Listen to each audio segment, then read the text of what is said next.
Mom, you need to leave this meeting right now. My son Marcus burst through the conference room doors of my downtown Phoenix office, his usually composed demeanor shattered by something that looked like pure panic. The quarterly review with my cryptocurrency portfolio managers stopped mid-sentence as everyone turned to stare at the interruption. I was mortified. In 30 years of building my digital asset consulting firm, nothing like this had ever happened. Before we jump back in, tell us where you're tuning in from, and if this story touches you, make sure you're subscribed, because tomorrow I've saved something extra special for you. Marcus grabbed my laptop bag before I could protest, his hands trembling as he whispered urgently in my ear. "Trust me, Mom. Something terrible is happening with your wallets. We have to go now, before they realize what I've discovered." The fear in his voice cut through my professional embarrassment. At 28, Marcus had never interrupted my business meetings, never shown this kind of raw desperation. I apologized hastily to the team and followed him out, my mind racing through possibilities. What could possibly be wrong with my cryptocurrency holdings that required such urgency? I'd been managing digital assets since 2011, building a portfolio worth over $12 million through careful research and strategic investments. My security protocols were military grade, my private keys stored in multiple secure locations. The elevator ride to the parking garage felt endless. Marcus kept checking his phone, looking over his shoulder like someone might be following us. When we reached my car, he insisted on driving, something he'd never done before. His knuckles were white against the steering wheel as we pulled onto Central Avenue. What Marcus told me during that 20-minute drive to my Scottsdale home would shatter everything I thought I knew about trust, family, and the price of technological expertise. 3 weeks earlier, I'd made a decision that seemed logical at the time. Marcus had been struggling with his software development career, laid off from his tech job and facing mounting student loan debt. When he approached me about helping manage my cryptocurrency portfolio, using his programming skills to optimize my trading strategies, it felt like the perfect solution. After all, he was my son. He understood blockchain technology better than most people half his age. He'd been the one who first explained Bitcoin to me back in 2010, encouraging my initial investment when most people thought digital currency was a joke. Who better to trust with my digital empire than my own flesh and blood? But as we sat in my living room that afternoon, with Marcus pulling up blockchain explorers and transaction histories on my computer, I realized how catastrophically wrong I'd been. The evidence he showed me painted a picture of systematic theft that had been happening for months.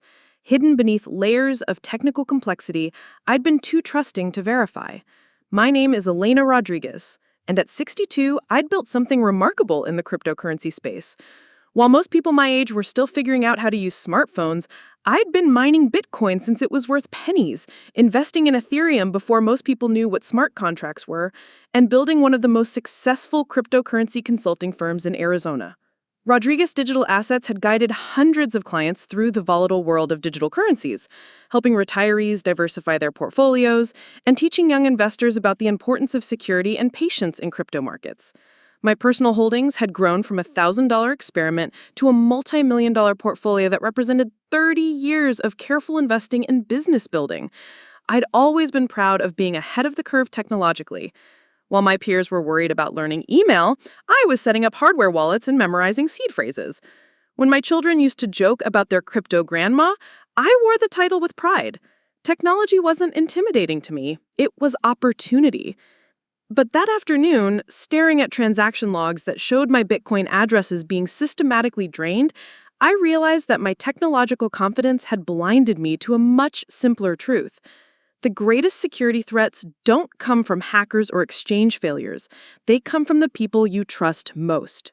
Marcus had been withdrawing small amounts at first, amounts so tiny they looked like transaction fees or mining rewards.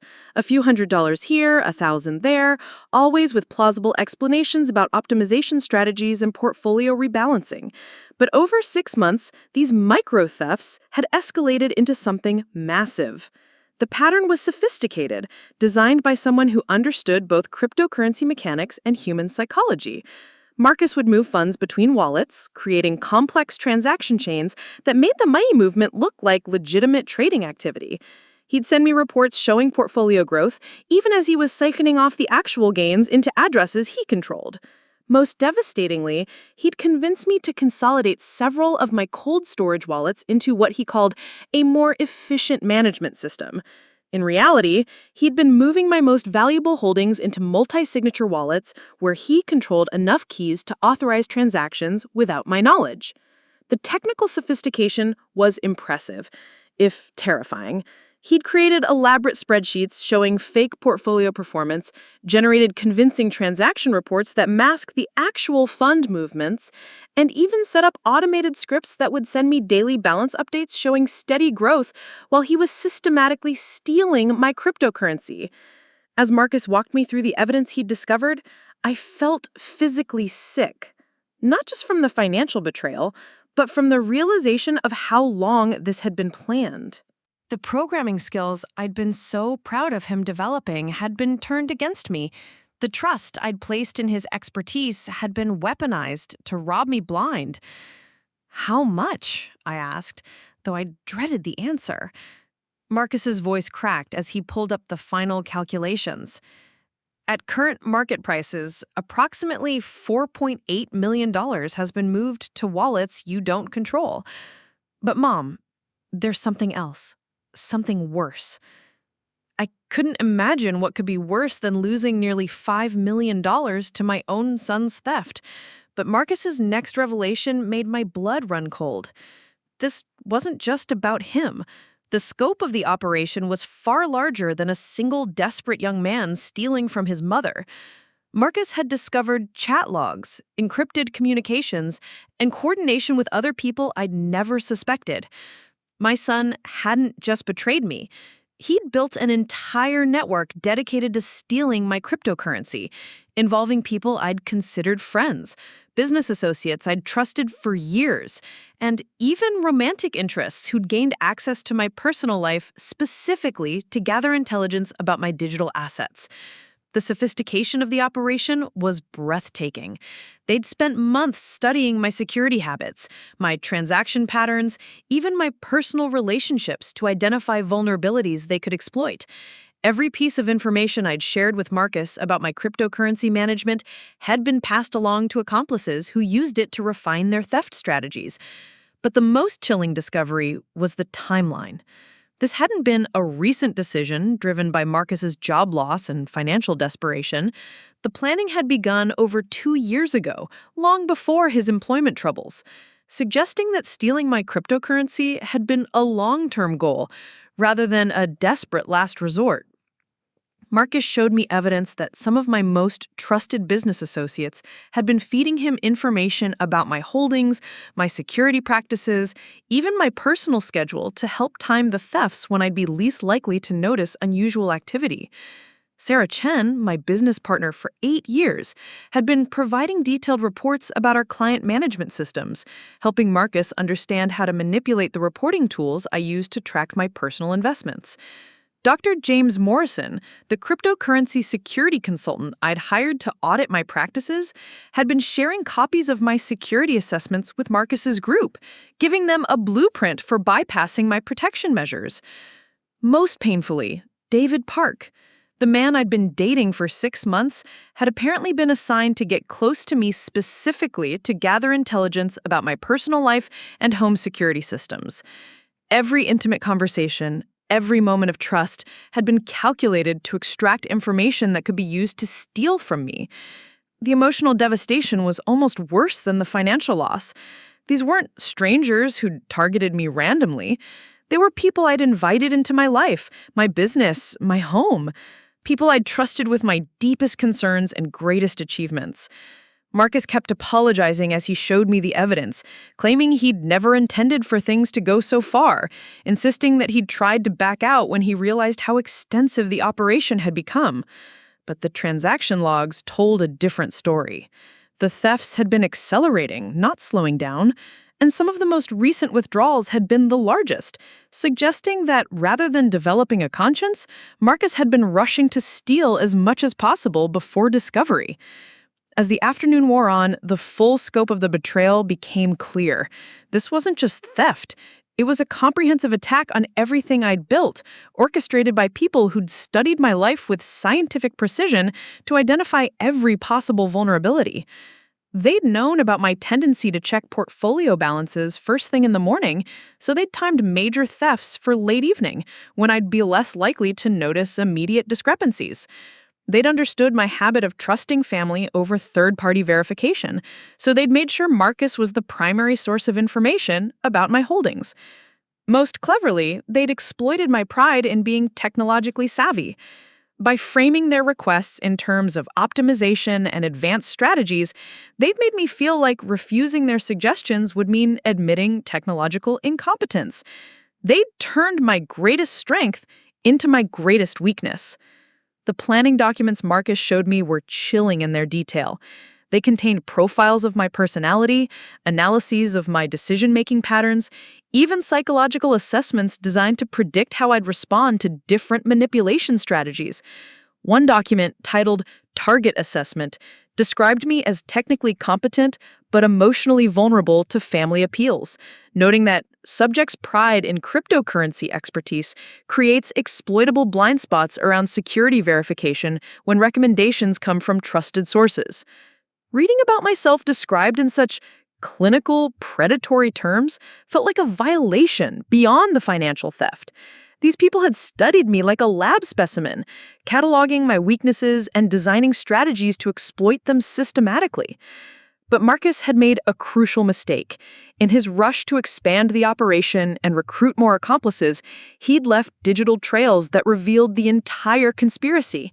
Encrypted chat logs, transaction planning documents, even recordings of strategy meetings where they discussed the best methods for stealing from me without triggering suspicion. The evidence was overwhelming, but it raised a terrifying question. If Marcus had discovered all this, why was he showing it to me now? What had changed to make him reveal a conspiracy he'd been a part of for 2 years? The answer, when it came, was somehow even worse than everything I'd learned so far. Preparing and narrating this story took us a lot of time. So if you are enjoying it, subscribe to our channel. It means a lot to us. Now, back to the story. Marcus hadn't developed a conscience. He discovered that the other conspirators were planning to frame him for the entire theft, leaving him to face criminal charges while they disappeared with the stolen cryptocurrency. His decision to warn me wasn't motivated by guilt or love. It was pure self-preservation. He'd realized that his accomplices viewed him as a liability, someone who could be sacrificed to protect the rest of the operation. By revealing the conspiracy to me, he was hoping to position himself as a whistleblower rather than a perpetrator. The cynical calculation behind even his apparent redemption left me feeling hollow. Every relationship in my life had been contaminated by lies and manipulation. Every person I'd trusted had been working against me. As evening fell over Scottsdale, I sat in my study surrounded by printouts of blockchain transactions, chat logs, and conspiracy documents that painted a picture of betrayal so comprehensive it seemed almost impossible to believe. But the evidence was undeniable, and the cryptocurrency was gone. $4.8 million, representing decades of careful investment in business building, had been systematically stolen by people I'd loved and trusted. The empire I'd built in the digital asset space had been hollowed out from within by the very people I'd relied on to help manage it. But as I studied the evidence Marcus had provided, I began to notice something else. Patterns in the thefts, operational security mistakes, digital signatures that could be traced back to specific individuals. The conspirators had been careful, but they hadn't been perfect. And despite everything they'd stolen, they'd made one crucial error. They'd underestimated me. While they'd been busy studying my weaknesses and exploiting my trust, they'd failed to recognize that someone who'd built a cryptocurrency empire from nothing might have a few resources they hadn't accounted for. The methodical mind that had guided me through 30 years of technological change was already beginning to formulate a response. They'd declared war on me, using my own family as their weapon. Time to show them what happened when you attacked someone who'd survived and thrived in the most volatile financial market in human history. Tomorrow, I would begin fighting back, and by the time I was finished, every person who'd participated in this conspiracy would understand the true cost of their betrayal. The next morning brought no relief from the crushing weight of discovery. I sat at my kitchen island at 5 a.m., surrounded by laptops displaying blockchain explorers and transaction histories that painted an increasingly dark picture of systematic betrayal. Sleep had been impossible. Every time I closed my eyes, I saw those transaction logs showing my Bitcoin addresses being methodically drained by people I trusted completely. Marcus had left around midnight, promising to compile more evidence and claiming he needed time to figure out how to approach law enforcement safely. His parting words echoed in my mind as I traced wallet addresses through the labyrinthine paths of cryptocurrency transactions. "Mom, they're watching everything now. They know I've been digging around. We have to be careful about who we trust with this information." The paranoia in his voice had been genuine, but I couldn't shake the suspicion that his fear wasn't entirely about protecting me. Marcus was trying to control the narrative, positioning himself as my ally while simultaneously covering his own involvement in the conspiracy. The psychological manipulation was almost as sophisticated as the technical theft itself. My phone buzzed with a text message from Sarah Chen, my business partner of 8 years, the woman who'd helped me build Rodriguez Digital Assets from a one-person consulting practice into Arizona's premier cryptocurrency advisory firm. "Alina, missed you at yesterday's client review. Everything okay? Want to grab coffee this morning and catch up?" The casual tone felt sinister now that I knew she'd been feeding information to Marcus's theft operation. How many of our previous coffee meetings had been intelligence-gathering sessions designed to extract details about my personal holdings and security practices?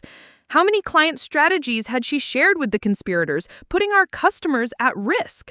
I typed back a neutral response. "Had a family emergency yesterday. Let's reschedule for next week. I need some time to sort things out." Her reply came immediately. "Of course, family first. Take all the time you need. Hope everyone's okay." The speed of her response and the carefully sympathetic tone suggested she already knew exactly what family emergency I was dealing with. They were all connected, all coordinating their responses to maintain the facade of concern while continuing their systematic theft. My doorbell rang at 6:30 a.m. Through the security camera, I saw David Park standing on my front porch with coffee and what looked like breakfast pastries.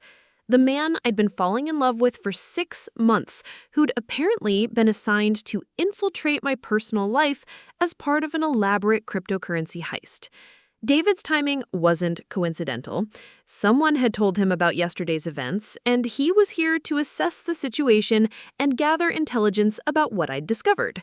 The realization that even this gesture, bringing me breakfast during a crisis, was calculated manipulation made my stomach turn. I opened the door, but didn't invite him inside. David's smile faltered when he saw my expression. "Alina, you look terrible. Marcus called me last night, said there was some kind of security issue with your wallets. I brought breakfast and thought maybe I could help you sort through whatever's happening." The lies came so easily to him, delivered with the same warm concern that had convinced me he genuinely cared about my well-being. Marcus had called him because they were coordinating their response, making sure their stories aligned and their next moves were strategized together. That's thoughtful, but I need some space to figure things out myself. I kept my voice neutral, but David's expression shifted to something that looked like calculation behind the mask of concern. "Alina, if there's a real security threat, you shouldn't handle it alone. Cryptocurrency theft is sophisticated stuff. You need technical expertise and someone you can trust." His emphasis on trust felt like a knife twist, especially since I now knew he'd been systematically betraying that trust for months. "I appreciate the offer, but I've got it handled." I started to close the door, but David stepped forward slightly. "Look, I know you're independent and capable, but pride can be dangerous when you're dealing with criminal hackers. At least let me take a look at your security setup. Maybe I can spot something the thieves exploited." The persistence in his approach confirmed my suspicions. He wasn't here to help, he was here to assess how much I'd discovered and potentially gather more information to help the conspiracy cover their tracks. "David, I need you to leave. Now." My firm tone finally penetrated his facade of helpfulness. His mask slipped for just a moment, revealing something cold underneath before the concerned boyfriend expression returned. "Okay, but call me if you need anything. I care about you, Elena. I don't want to see you get hurt by this situation." After he left, I realized the full scope of my isolation. The three people I'd trusted most in the world, my son, my business partner, and my romantic partner, had all been working together to rob me. Every conversation, every moment of intimacy, every piece of personal information I'd shared had been weaponized against me. But isolation also brought clarity. Without their voices in my ear, without their subtle guidance and suggestions, I could think clearly about the evidence for the first time. And what I saw in those blockchain records was both worse and better than I had initially understood. Worse because the theft was even more extensive than Marcus had revealed. The $4.8 million he'd shown me was just the amount they'd moved to obviously controlled addresses. Additional analysis revealed another $2 million in cryptocurrency that had been moved through more sophisticated laundering schemes, involving multiple exchanges and privacy coins designed to obscure the money trail. Better, because their operational security had significant weaknesses. The conspiracy was large enough that communication between members had left digital footprints.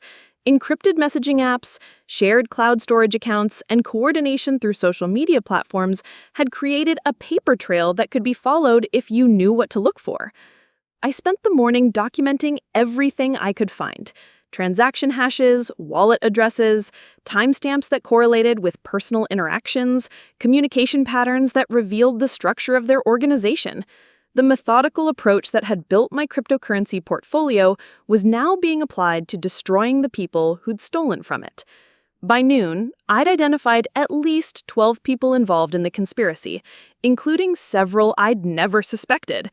Jennifer Walsh, the accountant who handled my business taxes, had been providing detailed financial reports that helped the thieves understand my cash flow patterns and identify optimal timing for large thefts. Dr. Amanda Foster, the estate planning attorney who'd helped me structure my cryptocurrency inheritance plans, had shared copies of my will and trust documents, giving the conspirators detailed knowledge of my asset distribution strategies and family relationships they could exploit. Most chilling was evidence that Mikel Torres, the private security consultant I'd hired to assess my home security systems, had been providing the group with detailed intelligence about my personal routines, security weaknesses, and daily schedule patterns that could be used to coordinate their criminal activities. The scope of the operation was staggering. They'd infiltrated every aspect of my professional and personal life, building a comprehensive intelligence network designed to facilitate the systematic theft of my cryptocurrency holdings. The level of planning and coordination required suggested this wasn't their first target. My phone rang around 1 p.m. Unknown number with a local area code. Elena Rodriguez. This is Detective Catherine Martinez with the Phoenix Police Department's Financial Crimes Unit. I understand you may have information about cryptocurrency theft. The timing was suspicious.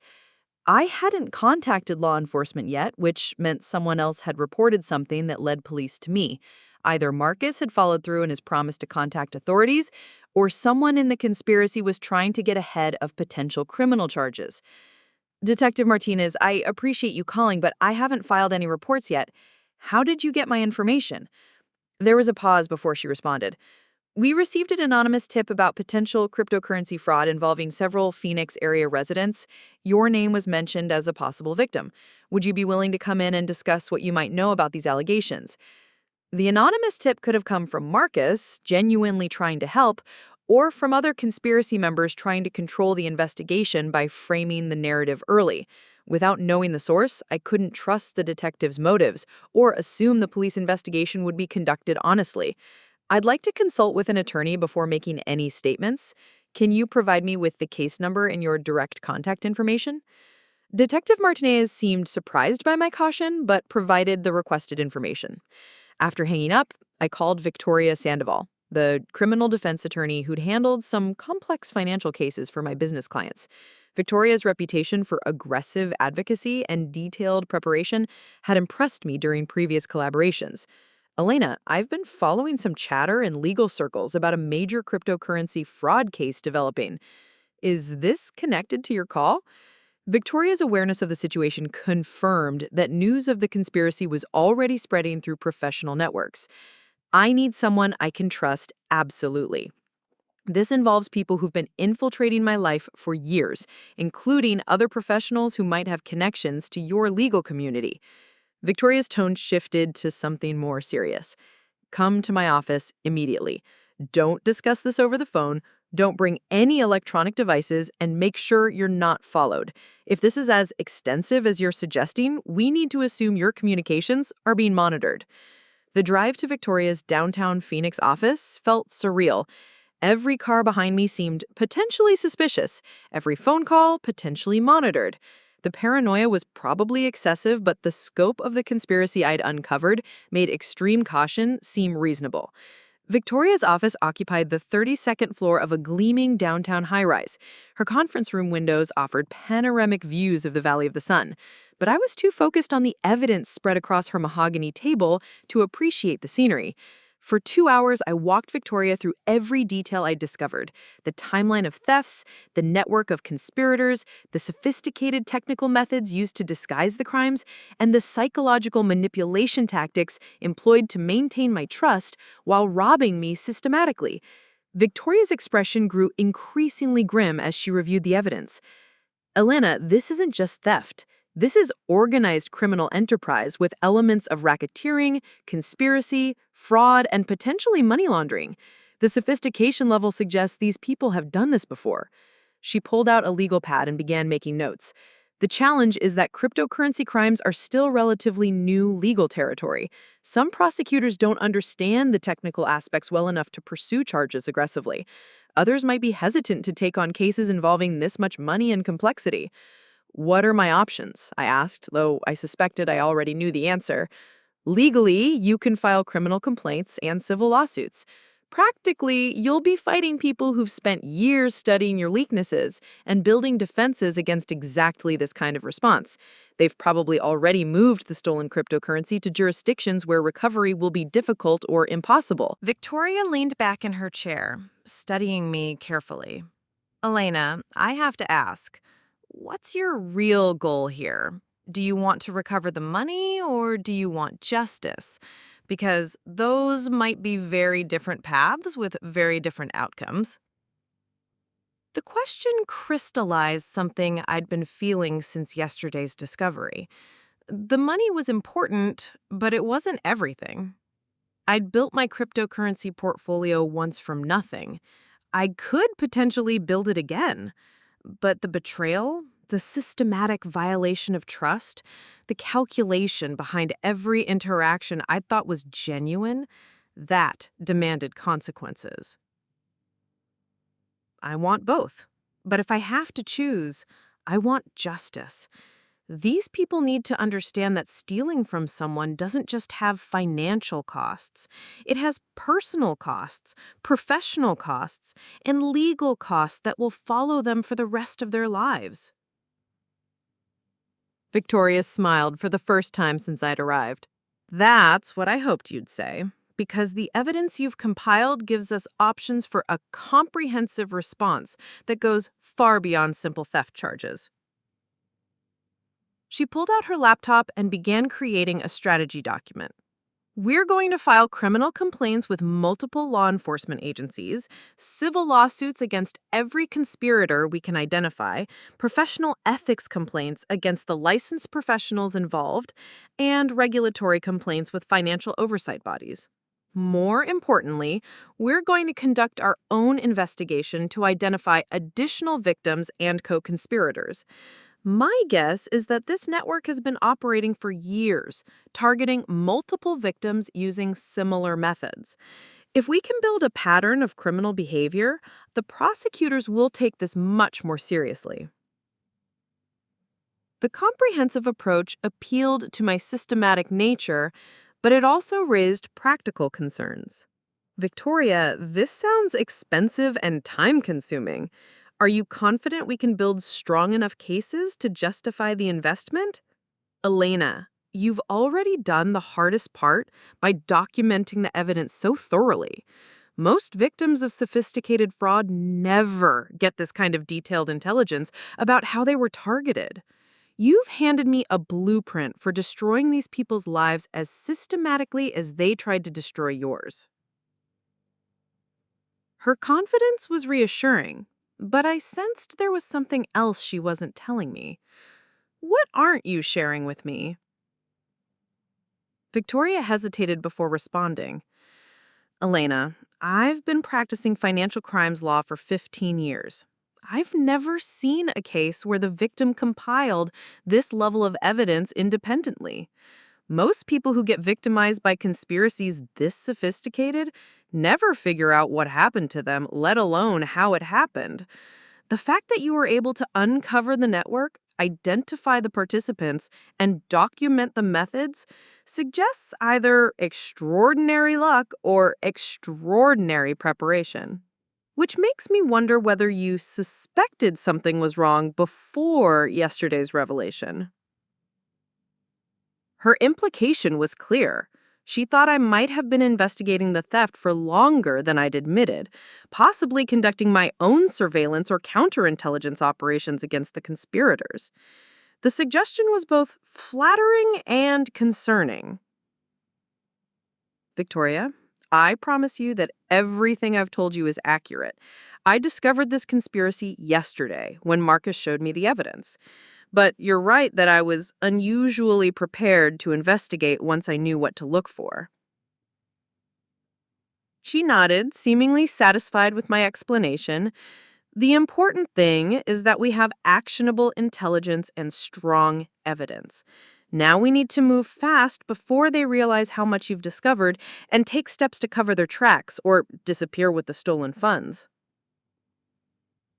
As I drove home from Victoria's office, I felt something I hadn't experienced since the morning's devastating discoveries.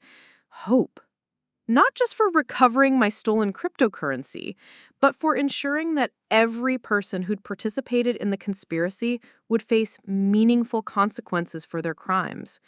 The systematic betrayal had been designed to isolate me, make me doubt my own judgment, and prevent me from mounting an effective response. But the conspirators had made a crucial miscalculation. They'd studied my weaknesses without fully understanding my strengths.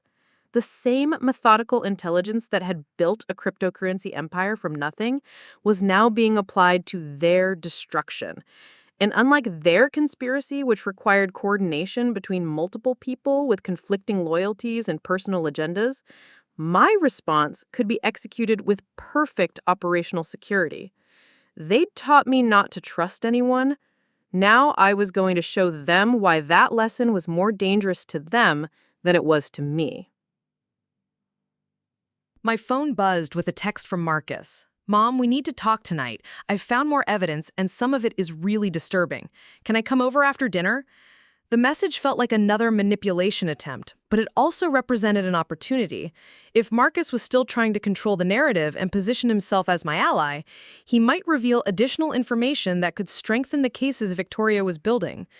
Come over at 8. We'll go through everything together, I typed back, then immediately forwarded the message to Victoria with a note about recording our conversation for potential evidence.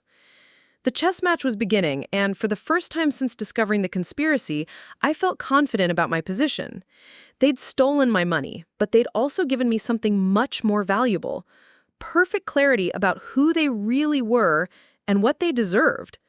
Marcus arrived at exactly 8 p.m., carrying a leather messenger bag and wearing the expression of someone carrying terrible secrets.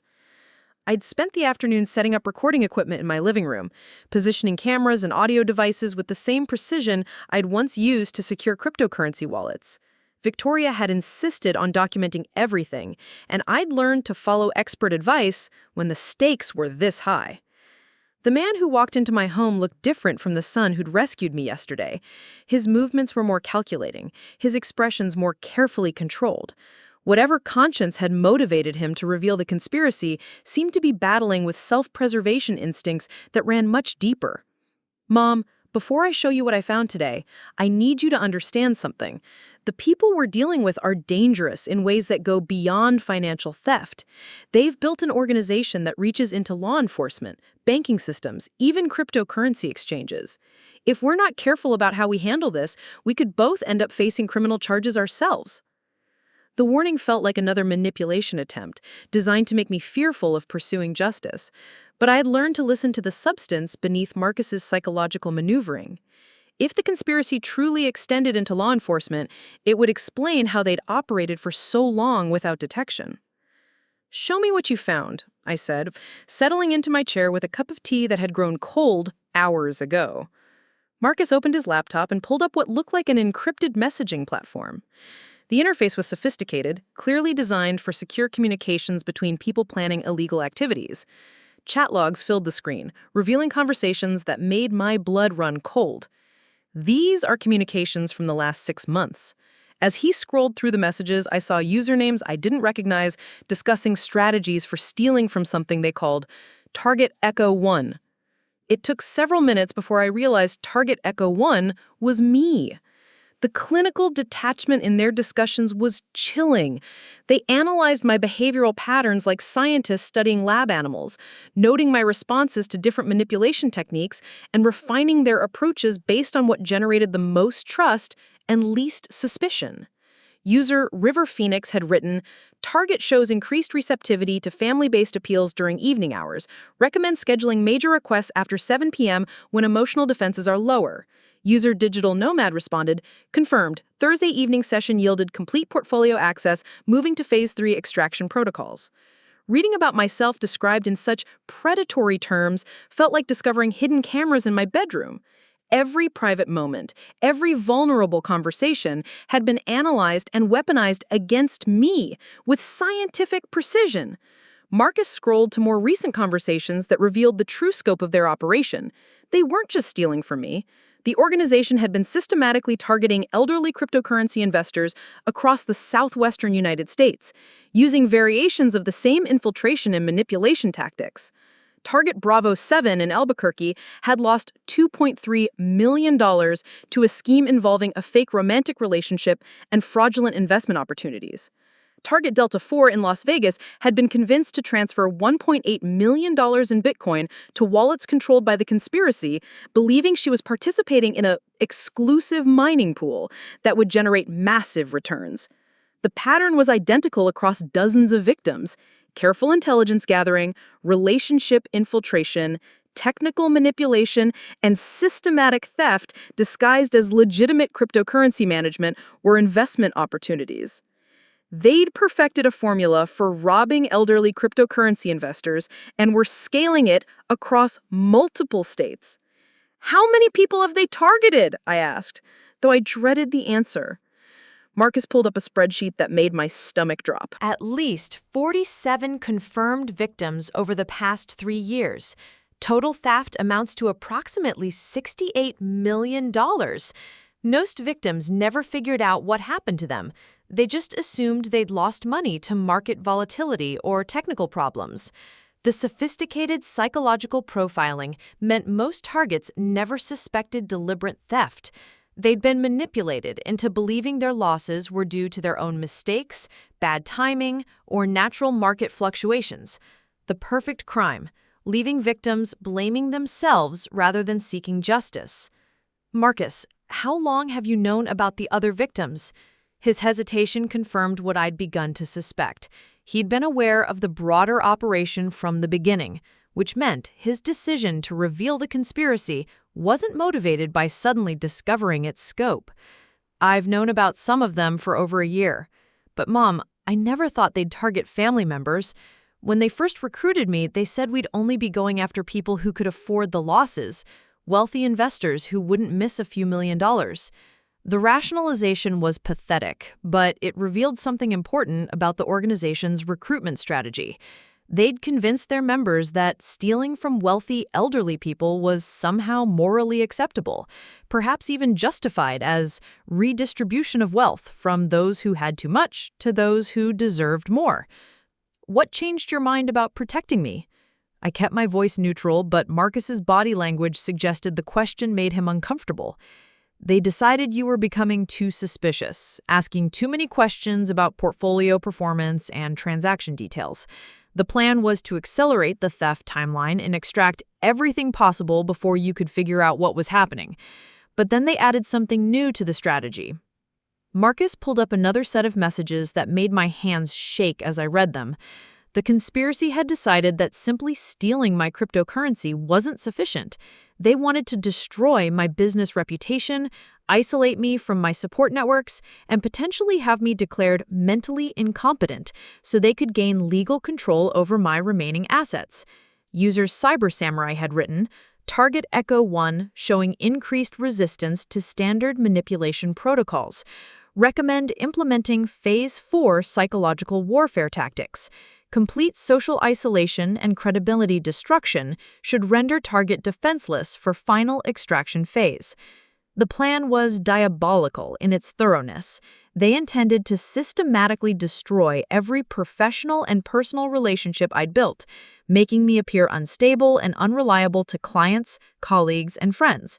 Once my business collapsed and my social support network was eliminated, they could steal my remaining assets without fear of organized resistance. Marcus scrolled to implementation details that revealed how they'd planned to accomplish my social destruction. Sarah Chen would spread rumors about my declining mental acuity and poor business judgment to clients and industry colleagues. David Park would convince our mutual friends that I was becoming paranoid and difficult to maintain relationships with.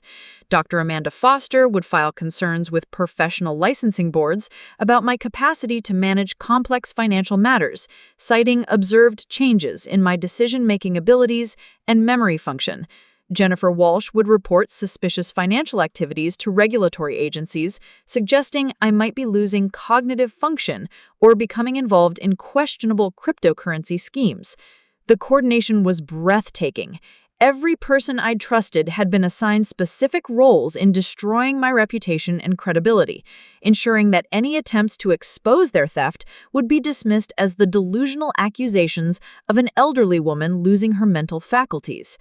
They'd even planned to have Michael Torres, my security consultant, provide testimony about my increasing paranoia and irrational fears about being watched or followed. His reports would support their narrative that I was becoming unstable and needed professional intervention to protect my own interests. Reading the implementation timeline was like watching my own assassination planned in meticulous detail. They'd scheduled the destruction of my life to unfold over 6 months, with each phase building on the previous one until I was completely isolated and defenseless. "Marcus, why are you showing me this now? What made you decide to betray your accomplices?" I needed to understand his motivations before deciding how much to trust his apparent change of loyalty. His answer, when it came, was both more and less than I'd hoped for. "Mom, they were planning to kill you." The words hit like a physical blow, not just financial destruction or social isolation, but actual murder. The conversation logs Marcus showed me next revealed discussions about making my death appear accidental, possibly through a staged home invasion or cryptocurrency-related crime gone wrong. User Digital Nomad had written, "Target Echo 1 elimination should occur after final asset extraction, but before any investigation momentum builds. Natural causes or random crime preferable to avoid family member suspicion and law enforcement scrutiny." The clinical discussion of my murder was somehow more terrifying than the theft itself. These people had progressed from financial criminals to potential killers, and they were discussing my death with the same detached professionalism they'd applied to stealing my cryptocurrency. Marcus closed his laptop and looked at me with something that might have been genuine remorse. I couldn't be part of killing my own mother, regardless of how much money was involved. That's when I knew I had to warn you and give you the evidence to fight back. His moral line was apparently drawn at matricide rather than theft, which felt like damning with faint praise.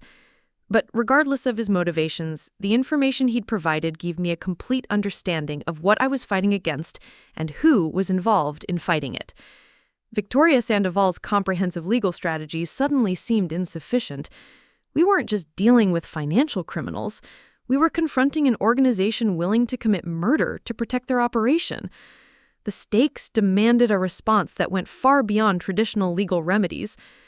I spent the next 3 hours copying every file Marcus had brought, verifying the authenticity of the communications, and building a comprehensive database of evidence that documented not just the theft from me personally, but the entire criminal enterprise that had been operating across multiple states for years. The evidence was overwhelming, but it also revealed the scope of law enforcement corruption the organization had achieved. Several usernames in the chat logs belonged to people with obvious connections to police departments, prosecutor offices, and regulatory agencies. The conspiracy had infiltrated the very institutions I'd need to contact for justice. Victoria had been right to insist on extreme operational security. A traditional approach through law enforcement channels would likely result in the evidence being suppressed and the investigation being sabotaged by corrupted officials working with the conspiracy. After Marcus left around midnight, I sat in my study contemplating the full scope of what I'd learned. The conspiracy had stolen nearly $7 million from me personally, but they'd stolen almost $70 million from dozens of elderly cryptocurrency investors across the region. They'd planned to destroy my life completely and potentially murder me to protect their operation. The systematic nature of their crimes and the sophistication of their organization meant they'd continue victimizing elderly cryptocurrency investors indefinitely unless someone stopped them. Local law enforcement was compromised, traditional legal remedies were insufficient, and the victims were scattered across multiple jurisdictions with no coordination between them. But the evidence Marcus had provided also revealed fatal weaknesses in their operation. The digital communications that had enabled their coordination also created permanent records of their crimes. The same technology they'd used to steal cryptocurrency could be used to document and prove their guilt beyond any reasonable doubt. Most importantly, their success had made them overconfident. They'd been operating for years without serious opposition, which meant they'd grown careless about operational security and hadn't prepared for the kind of systematic response I was planning to mount against them. The next morning, I called Victoria with a comprehensive strategy that went far beyond our previous discussions. Elena, this is ambitious to the point of being dangerous. You're talking about simultaneously destroying a criminal organization, recovering stolen assets, and protecting potential victims across multiple states? The coordination requirements alone could take years. Victoria, they were planning to kill me. The evidence Marcus provided proves they've murdered other victims who became too suspicious or resistant to their manipulation. This isn't just about recovering my money anymore. It's about preventing future murders and protecting other elderly people from becoming victims. Her tone shifted when I shared the murder planning evidence. Alina, if that's authentic, this becomes a federal case involving organized crime, racketeering, and conspiracy to commit murder. We need to involve federal law enforcement agencies that can't be corrupted by local connections. I've already contacted the FBI's Phoenix field office and arranged a meeting for tomorrow morning. But Victoria, I want to pursue parallel strategies that don't depend on law enforcement success. If the federal investigation gets compromised or moves too slowly, I want independent options for protecting victims and recovering assets. The comprehensive approach I outlined included cooperation with federal investigators, but also direct outreach to victims across multiple states, coordination with cryptocurrency exchanges to freeze accounts controlled by the conspirators, and public exposure of the organization through media channels that would make it impossible for them to continue operating secretly. Victoria's enthusiasm grew as we discussed implementation details. Elena, this could be the most significant cryptocurrency crime prosecution in federal history. If we can build cases that result in meaningful prison sentences, it sends a message that stealing from elderly investors isn't a profitable career choice. More importantly, the evidence we're compiling could help dozens of other victims recover their stolen assets and understand what happened to them. Most of these people probably think they lost money to their own mistakes rather than systematic theft. The victim outreach component was particularly important to me. Reading those chat logs had shown me how the conspiracy deliberately left victims blaming themselves rather than seeking justice. Breaking that psychological manipulation was as important as recovering the stolen cryptocurrency. Over the following 2 weeks, Victoria and I implemented a coordinated response that exceeded even my most optimistic expectations. The FBI's Financial Crimes Unit treated the evidence as a major breakthrough in understanding cryptocurrency theft operations, launching investigations in 6 states and coordinating with international law enforcement agencies. 43 of the 47 identified victims agreed to participate in the federal case after learning they'd been systematically defrauded rather than losing money to market forces or personal mistakes. The combined evidence from multiple victims created an overwhelming case for racketeering and organized crime charges. Most satisfying was watching the conspiracy collapse as their operational security unraveled. Sarah Chen was arrested at her office while trying to destroy financial records that proved her involvement in the theft operation. David Park disappeared for 3 days before being found in a Las Vegas hotel room with suitcases full of cash and hardware wallets containing stolen cryptocurrency. Dr. Amanda Foster's law license was suspended pending criminal charges, and her estate planning practice dissolved as clients learned about her involvement in elder fraud. Jennifer Walsh faced both criminal charges and civil lawsuits from multiple victims whose tax information she'd shared with the conspiracy. Marcus's cooperation with federal investigators earned him a reduced sentence, but he still faced 5 years in federal prison for his role in the theft operation. His decision to reveal the conspiracy had saved my life, but it couldn't erase his participation in crimes that had devastated dozens of elderly victims. The cryptocurrency recovery process was more successful than anyone had anticipated. Federal agents working with blockchain analysis firms managed to trace and freeze approximately $42 million in stolen assets before the conspirators could move them to unrecoverable jurisdictions. My personal recovery exceeded $6 million, representing most of what had been stolen from my accounts. But more important than the financial recovery was the systematic destruction of an organization that had been preying on elderly cryptocurrency investors with impunity for years. The media coverage of the federal prosecutions sent shockwaves through cryptocurrency communities, particularly among older investors who'd been targeted by similar schemes.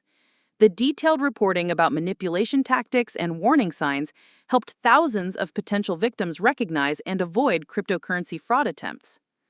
Sitting in my study 6 months after Marcus first burst into my office meeting, I reflected on how completely my life had changed. The betrayal by people I'd trusted most had initially devastated me, but it had also revealed strengths I'd never fully appreciated and connections I'd never expected. Victoria Sandoval had become not just my attorney, but a genuine friend whose intelligence and determination had made justice possible. The FBI agents working the case had consulted with me regularly, treating my insights and experience as valuable contributions to their investigation, rather than just another victim statement. Most unexpectedly, I'd developed relationships with other victims whose experiences paralleled my own. Margaret Chen from Tucson had lost $2.1 million to a scheme involving fake family connections and fraudulent investment opportunities. Robert Martinez from Albuquerque had been manipulated into transferring $1.8 million through romantic relationship infiltration tactics identical to what David Park had used against me. Our shared experiences of betrayal and recovery had created bonds stronger than the original relationships destroyed by the conspiracy. We'd formed an informal support network that continued helping other elderly cryptocurrency investors recognize and avoid similar fraud attempts. The business I'd built over 30 years had not only survived the conspiracy's attempts to destroy it, but had grown stronger as clients and colleagues learned about my role in exposing the criminal organization. Rodriguez Digital Assets was now consulted by law enforcement agencies and financial institutions seeking expertise in cryptocurrency fraud prevention. Tyler Rodriguez, Marcus's younger brother who'd had no involvement in the conspiracy, had joined my business as a junior consultant. His combination of technical expertise and ethical grounding reminded me that family trust could be rebuilt even after systematic betrayal. The cryptocurrency portfolio I'd spent decades building was largely recovered, but my relationship with digital assets had fundamentally changed. I now understood that the greatest security threats weren't technical vulnerabilities or market volatility, but the people closest to you who studied your weaknesses while pretending to care about your well-being. Yet I also understood that the same technology that enabled sophisticated theft could also enable sophisticated justice. The blockchain records that had allowed the conspiracy to steal from me had ultimately provided the evidence necessary to destroy them completely. Standing on my back patio that evening, watching the Arizona sunset paint the desert mountains in shades of gold and crimson, I felt something I hadn't experienced since before this ordeal began. Peace. Not the naive peace of trusting blindly, but the earned peace of understanding exactly who deserved trust and why. The conspiracy had tried to destroy me systematically, but they'd underestimated the same qualities that had built my cryptocurrency empire in the first place. Methodical intelligence, strategic thinking, and the patience to execute long-term plans had served me well in financial markets. Those same qualities had served me even better in pursuing justice. Marcus would spend the next 5 years in federal prison, but he'd probably saved more lives than he'd destroyed by revealing the conspiracy's murder plans. Sarah Chen, David Park, and the other co-conspirators faced sentences ranging from 7 to 15 years, ensuring they'd never again have the opportunity to prey on elderly cryptocurrency investors. Most importantly, the federal prosecution had established legal precedents that would make similar cryptocurrency theft operations much more difficult to execute successfully. The case had become a template for investigating and prosecuting organized fraud schemes targeting elderly digital asset investors. My phone buzzed with a text message from Tyler. "Aunt Elena, finished reviewing the security protocols for the Henderson account. Everything looks solid. Ready for tomorrow's client presentation?" The normality of business communications from family members felt like a gift after months of wondering whether every interaction was manipulation or genuine connection. Tyler had earned trust through consistency and transparency, the same qualities I thought I was seeing in Marcus before discovering his betrayal. Responses like Tyler's reminded me that the conspiracy's greatest failure hadn't been underestimating my technical capabilities or legal resources. Their greatest failure had been assuming that destroying trust would make me weaker rather than more selective about who deserved it. Tomorrow would bring new clients seeking guidance in cryptocurrency investments, new challenges in a rapidly evolving financial landscape, and new opportunities to apply lessons learned through systematic betrayal and systematic justice. The empire I'd built over 30 years had not only survived the conspiracy's attempts to destroy it, but had grown stronger as clients and colleagues learned about my role in exposing the criminal organization. Rodriguez Digital Assets was now consulted by law enforcement agencies and financial institutions seeking expertise in cryptocurrency fraud prevention. Tyler Rodriguez, Marcus's younger brother, who'd had no involvement in the conspiracy, had joined my business as a junior consultant. His combination of technical expertise and ethical grounding reminded me that family trust could be rebuilt even after systematic betrayal. 2 years later, I stood before a packed auditorium at the Phoenix Convention Center, delivering the keynote address at the National Conference on Elder Financial Protection. The irony wasn't lost on me that I'd become one of the country's leading experts on preventing the exact type of crime that had nearly destroyed my life. The audience consisted of federal investigators, state attorneys general, financial advisors, and family members of fraud victims, all people who understood that cryptocurrency crime against elderly investors had evolved into a sophisticated industry requiring equally sophisticated countermeasures. My presentation slides displayed blockchain transaction patterns that revealed how criminal organizations recruited accomplices, infiltrated victim social networks, and coordinated theft operations across multiple jurisdictions. The same analytical skills I'd developed building Rodriguez Digital Assets had made me uniquely qualified to help law enforcement understand and combat cryptocurrency fraud. But today's speech wasn't just about technical analysis. It was about something more fundamental that most fraud prevention experts overlooked entirely: the psychological preparation required to survive systematic betrayal by people you trust completely. The criminal organization that targeted me understood something most people never consider. The greatest security vulnerability in any financial system isn't technological weakness or regulatory gaps. It's human trust and the predictable ways people respond when that trust is violated systematically.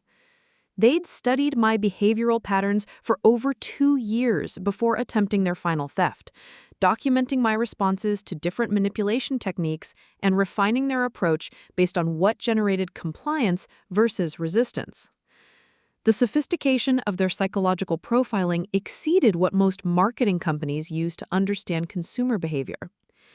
Standing at the podium, I could see faces in the audience that reflected my own experience. Adult children whose elderly parents had lost life savings to romance scams involving cryptocurrency. Financial advisors who discovered their most trusted clients were actually sophisticated criminals. Law enforcement officers who'd investigated fraud cases where the victims defended their attackers more vigorously than they pursued justice.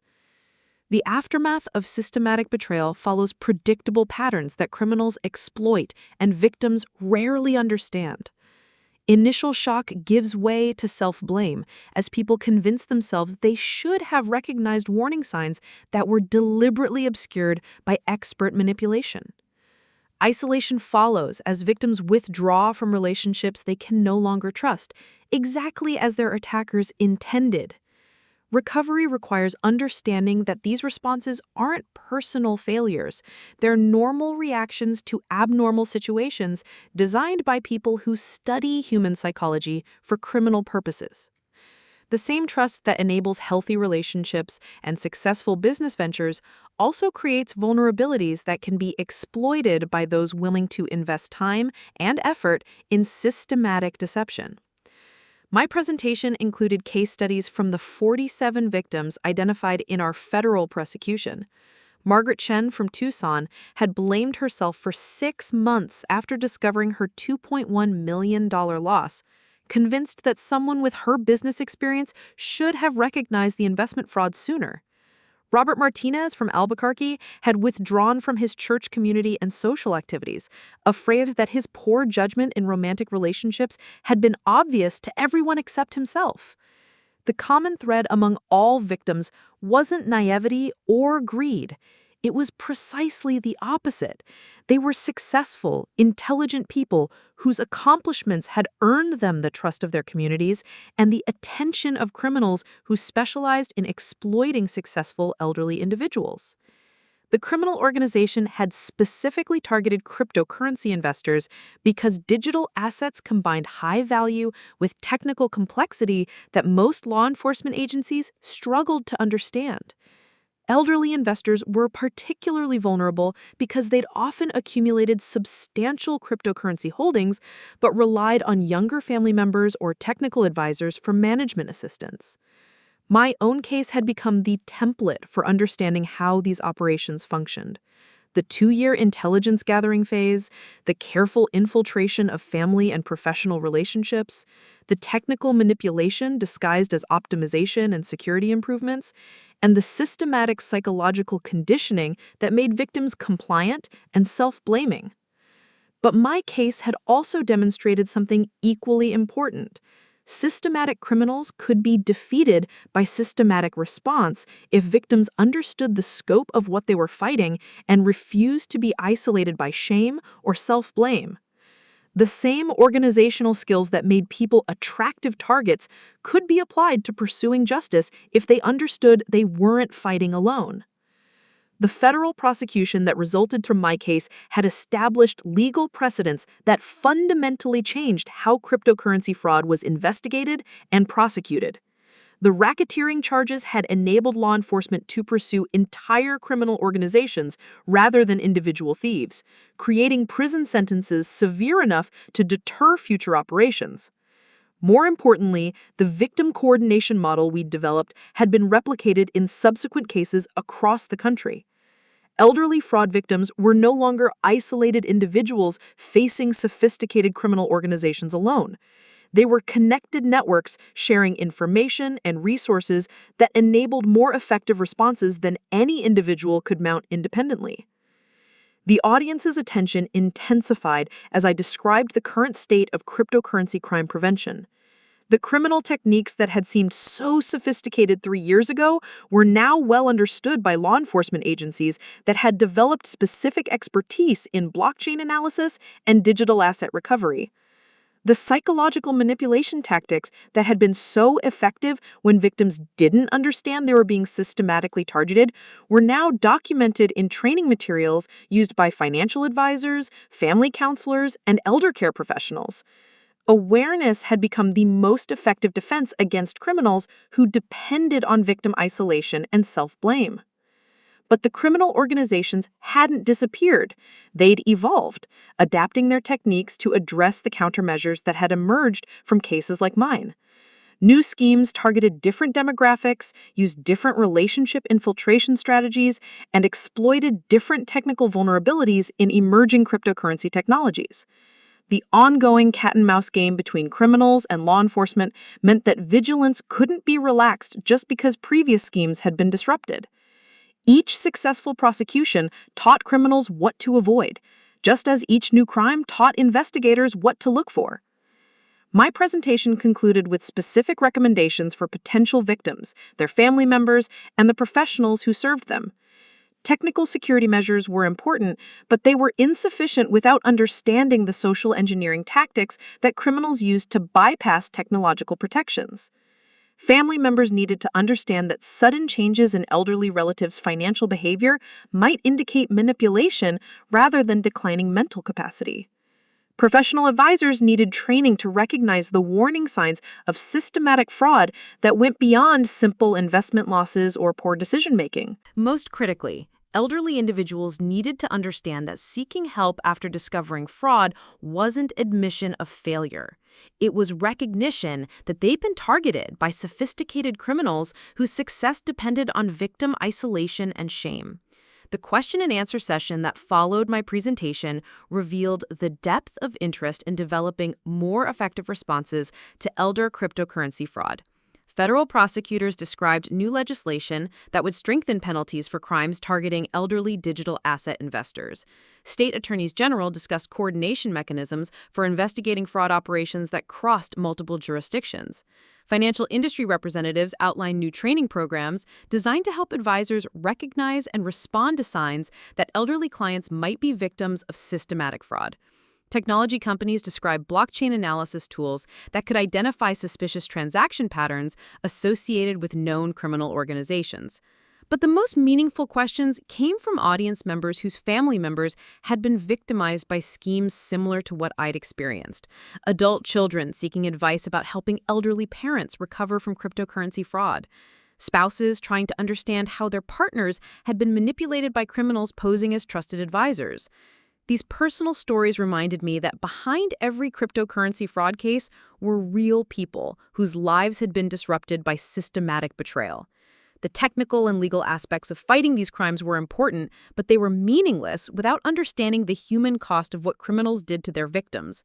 After the conference, I returned to Phoenix with a renewed sense of purpose. Rodriguez's digital assets had evolved far beyond its original consulting focus to become a comprehensive resource for cryptocurrency fraud prevention and victim assistance. We worked with law enforcement agencies, provided expert testimony in criminal prosecutions, and helped other fraud victims understand and recover from systematic theft. The business success that resulted from this evolution was gratifying, but it was secondary to the knowledge that our work was preventing other elderly individuals from experiencing what I had endured. Each criminal organization we helped disrupt, each victim we helped recover stolen assets, each family we helped understand and overcome systematic betrayal represented progress toward a safer environment for elderly cryptocurrency investors. Tyler Rodriguez had grown into an exceptional business partner whose combination of technical expertise and ethical grounding made him invaluable in fraud prevention work. His understanding of both cryptocurrency technology and criminal psychology had been enhanced by witnessing firsthand how family trust could be weaponized by sophisticated criminals. Together, we'd developed educational programs that helped elderly investors understand the specific vulnerabilities that made them attractive targets for cryptocurrency criminals. The programs emphasized that these vulnerabilities were often their greatest strengths in other contexts, and that protection required awareness rather than withdrawal from digital asset investing. The relationship I'd rebuilt with my family had been strengthened by shared understanding of how trust could be systematically exploited and gradually rebuilt through consistent, transparent actions over time.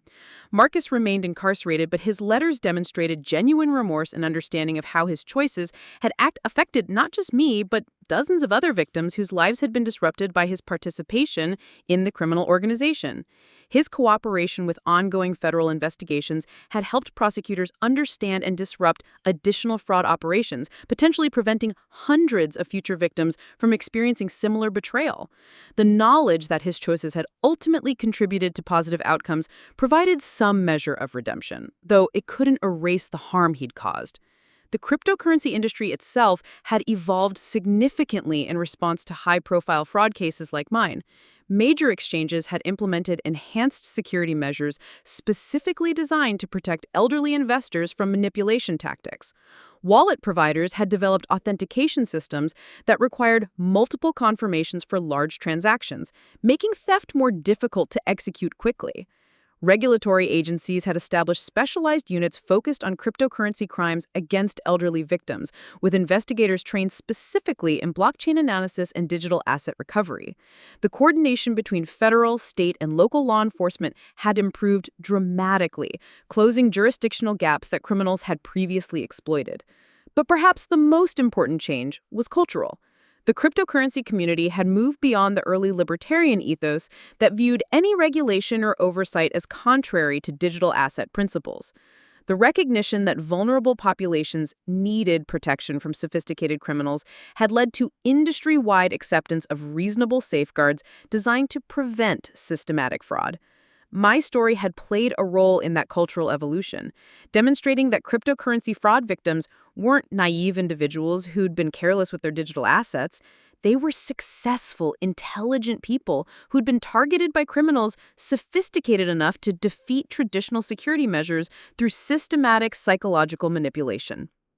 The speaking engagements, media interviews, and consulting work that had grown from my experience had enabled me to reach thousands of potential victims with information that could help them recognize and avoid similar fraud attempts. The knowledge that my ordeal had been transformed into protection for others provided meaning that transcended the personal satisfaction of recovering my stolen cryptocurrency. Standing in my home office that evening, reviewing emails from conference attendees who wanted additional information about fraud prevention strategies, I reflected on how completely my relationship with cryptocurrency had been transformed. The technology that had once represented pure financial opportunity now symbolized both the potential for innovation and the need for vigilance against those who would exploit that innovation for criminal purposes. The portfolio I'd rebuilt was larger than what had been stolen, but my approach to digital asset investing had fundamentally changed. Security wasn't just about technical measures anymore. It was about understanding the human factors that created vulnerabilities and maintaining the right balance between trust and verification in all financial relationships. The empire I'd built from nothing had survived its greatest test and emerged stronger. But more importantly, it had become a platform for protecting others from experiencing similar betrayal. The same analytical skills and systematic thinking that had made me successful in cryptocurrency markets had made me effective in fighting cryptocurrency crime. Tomorrow would bring new challenges, as criminal organizations continued evolving their tactics and new technologies created fresh opportunities for both innovation and exploitation. But I faced those challenges with confidence, earned through surviving systematic betrayal and helping dozens of other victims rebuild their lives and recover their stolen assets. The cryptocurrency revolution continued, but now I understood that its ultimate success depended not just on technological advancement, but on the collective wisdom to protect the most vulnerable participants from those who would exploit the technology for criminal gain. Justice wasn't just about punishment after crimes occurred, it was about prevention through education, awareness, and the kind of systematic vigilance that made criminal operations too risky and too difficult to pursue profitably. Up next, you've got two more standout stories right on your screen. If this one hit the mark, you won't want to pass these up. Just click and check them out.